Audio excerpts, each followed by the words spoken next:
Hello, this video is Chapter 16, Lab 1, the Chatelier's Principle. So today we're going to be looking at things that stress equilibrium reactions. We're going to be looking at concentration and temperature. If you remember, the Chatelier's Principle states that if any reaction is at equilibrium and a stress is put upon the reaction, it will shift in a way as to relieve stress. The three things that can cause stress are concentration, pressure, and temperature. Today we're going to be looking at temperature and concentration. So if you haven't already done the pre-lab questions, you should do that first. And I'm going to start part 1 here, concentration. The first 3 steps have already been done. I took copper sulfate, which is a powder. Remember, we've used this before in the lab. This is a pretty pale blue. And when you add it to water, it forms a pretty pale blue color. The blue color is caused by copper ions in solution. So I've just taken some of this and put it in a test tube. And what I'm going to do is add ammonia to it. In the textbook, after the part where it talks about this lab, it explains the reactions. You should read through that and see what reactions are happening.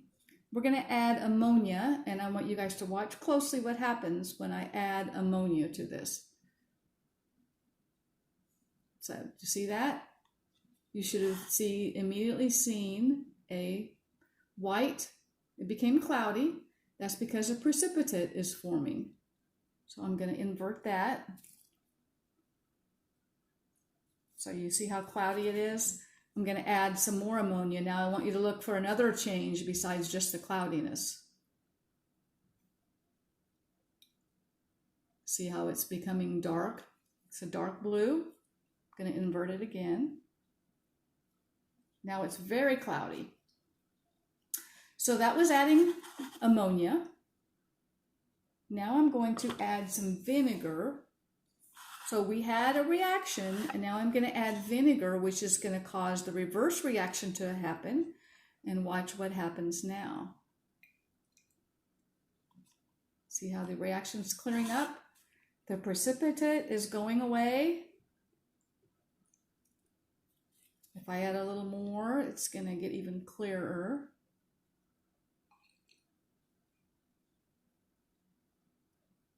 Okay, and that's pretty much what we started the reaction with. Now I'm going to do it again. I'm going to add some ammonia again. Watch again.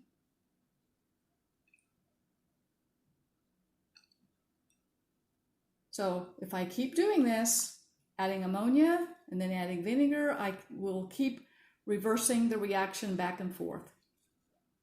Okay. All right, so that's the first part of the experiment. The second part has to do with temperature. So I'm going to take cabbage indicator. Remember our cabbage indicator that we've used when we did our pH lab. Remember, an indicator is something that changes color depending on the pH. So if you want to do a fun experiment at home and you go to the store, you can get purple cabbage and boil some leaves of the purple cabbage, and you can end up with this indicator just like this. And then you can test things around your house to see how the pH, the color changes depending on the pH. It's a fun experiment, especially if you have younger siblings at home, to do that. Okay, so I've already added the cabbage indicator to the beaker. Now I'm going to add some vinegar. So we're going to add vinegar. Vinegar is an acid. So it's going to change. This is kind of a dark purple. So I'm going to add vinegar, and it's going to become just more of a pink color. So that's pretty pink. You could keep adding it and you get even more pink. But now I'm going to add ammonia. Ammonia is a base, so it's going to make the pH, the color, even different. So what I'm going to do is I'm going to add ammonia until I get a greenish, bluish color. Remember when we did the titration lab, we were looking for endpoints. The endpoint was of the titration when the reaction neutralized, similar to what I'm doing here, only I'm not needing to measure exactly. I just want to get it until it becomes a bluish greenish color. Okay. I'm going to hold it over white paper and I can see my color better. It's almost there.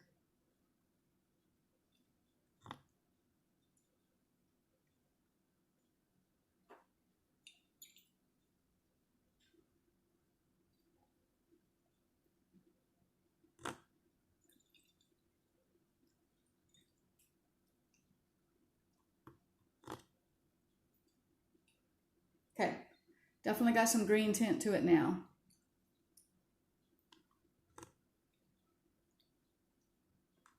Okay, I already did this next part.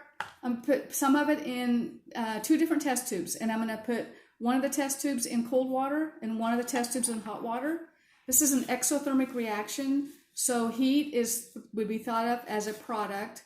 So if I put it in the test tube in hot water, it will cause a reverse reaction because the heat is a product and it'll shift back to the reactants.